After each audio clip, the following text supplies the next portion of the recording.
அன்பு ஆன்மீக தமிழ் அன்பர்களே நண்பர்களே, உங்கள் அனைவருக்கும் தமிழ் யூடியூப் சேனலின் இனிய தமிழ் வணக்கம்.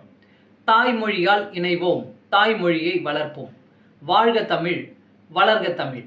நமது சேனல் ஆன்மீக பதிவில் 12ஆம் நூற்றாண்டில் சேக்கிழார் அருளிய 12ஆம் திருமுறை சைவ காப்பியமுமான பெரிய புராணம் என்ற திருத்தொண்டர் புராணம் என்னும் நூலில் உள்ள அனைத்து பாடல்களையும் பரம்பொருளான சிவபெருமானின் அருளாசியுடன் ஒவ்வொரு பாடலையும் தெளிவான மற்றும் இயல்பான விளக்கத்துடன் அளித்து வருகிறோம்.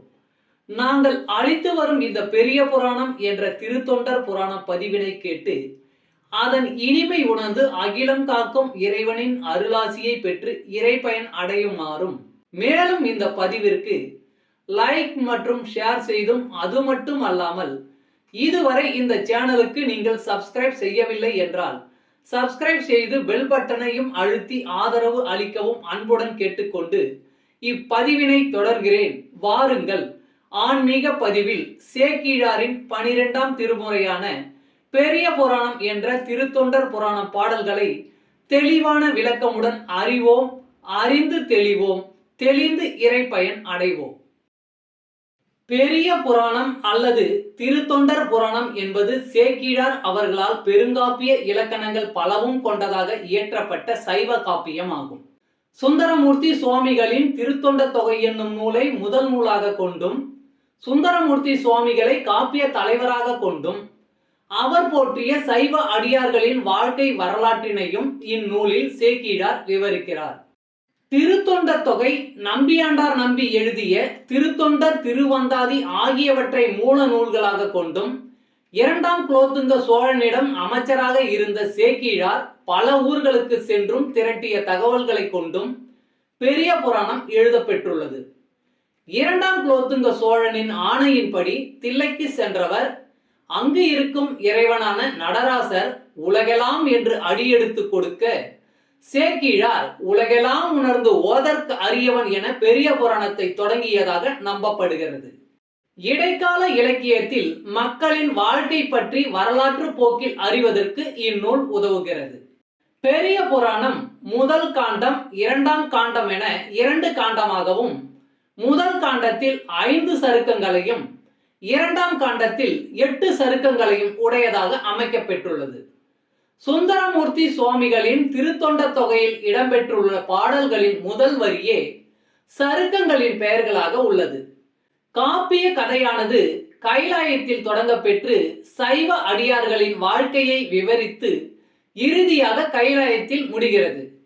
முதற்காண்டத்தில் திருமலை சருக்கம், தில்லைவாழ் அந்தணர் சருக்கம், இலைமலிந்த சருக்கம், மும்மையா உலகாண்ட சருக்கம், திருநின்ற சருக்கம் என்ற 5 சருக்கங்களும், 2ஆம் காண்டத்தில் வம்பரா வரிகண்டு சருக்கம், வார்கொண்ட வனமுலையால் சருக்கம், பொய்யடிமை இல்லாத புலவர் சருக்கம், கரைக்கண்டன் சருக்கம், கடல் சூழ்ந்த சருக்கம், பத்தராய் பணிவார் சருக்கம், மன்னிய சீர் சருக்கம், வெள்ளானை சருக்கம் என்னும் 8 சருக்கங்களும் அமைந்துள்ளன.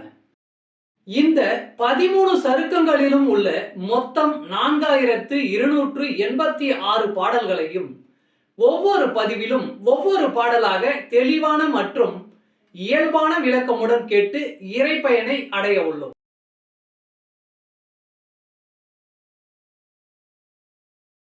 பெரிய புராணம் 22.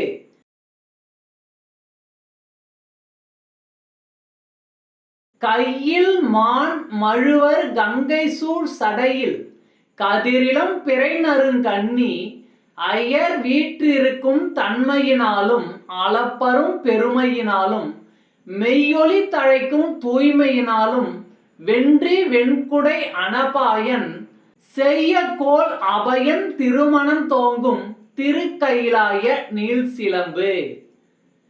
கையில் மான் மழுவர் கங்கை சூழ் சடையில் கதிரிலம் பிறை நறுங்கண்ணி ஐயர் வீற்றிருக்கும் தன்மையினாலும் அளப்பரும் பெருமையினாலும் மெய்யொலி தழைக்கும் தூய்மையினாலும் வென்றி வெண்குடை அனபாயன் செய்யக்கோள் அவையன் திருமணம் தோங்கும் திருக்கைலாய நீள் சிலம்பு. பாடலின் பொருள்: கையில் மான் மழு, சடையில் கங்கை பிறை கொண்ட சிவபெருமான் வீற்றிருக்கும் பெருமை கொண்டது இந்த மலை. ஒளி தழைக்கும் மலை. வெற்றி வெண்கொற்ற குடை கொண்ட அனபாய சோழன் செங்கோல் செலுத்தும் அபயன் மனதில் வீற்றிருக்கும் சிறப்பினை உடையது இந்த மலை.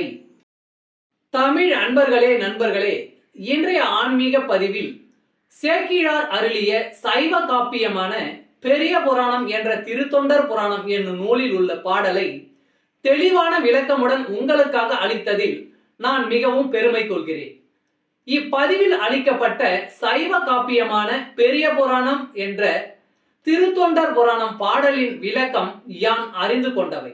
யான் அறிந்த இந்த காப்பியத்தை நீங்களும் அறிந்து இறை பயன் பெற வேண்டும் என்பதற்காக இங்கே அளித்துள்ளேன். யான் அளித்த இப்பதிவானது ஏதேனும் ஒரு வகையில் உங்களுக்கு உதவும் என்று நான் மிகவும் நம்புகிறேன். மேலும் இப்பதிவினை கேட்டு இன்புற்று அதன்படி நீங்கள் இறை பயன் பெற்றால் அதில் எனக்கு மிக்க மகிழ்ச்சியே. வாழ்க வளமுடன். சர்வம் சிவமயம். இறை அருள் பெறுவோம், இன்பமாய் வாழ்வோம். அன்பு ஆன்மீக தமிழ் அன்பர்களே, நண்பர்களே, இவ்வீடியோ பதிவினை கேட்டு இன்புற்று ஆதரவு அளித்த அனைத்து தமிழ் உள்ளங்களுக்கும் எங்கள் மனமார்ந்த நன்றி. மேலும் இப்பதிவு உங்களுக்கு பிடித்திருந்தால் லைக் மற்றும் ஷேர் செய்து, இதுவரை இந்த சேனலுக்கு நீங்கள் சப்ஸ்கிரைப் செய்யவில்லை என்றால் சப்ஸ்கிரைப் செய்து ஆதரவு அளிக்க வேண்டி அன்புடன் கேட்டுக்கொள்கிறேன். நன்றி. அடுத்த பதிவில் உங்களை விரைவில் சந்திக்கும் வரை உங்களிடமிருந்து விடைபெறுவது தமிழ் யூடியூப் சேனல்.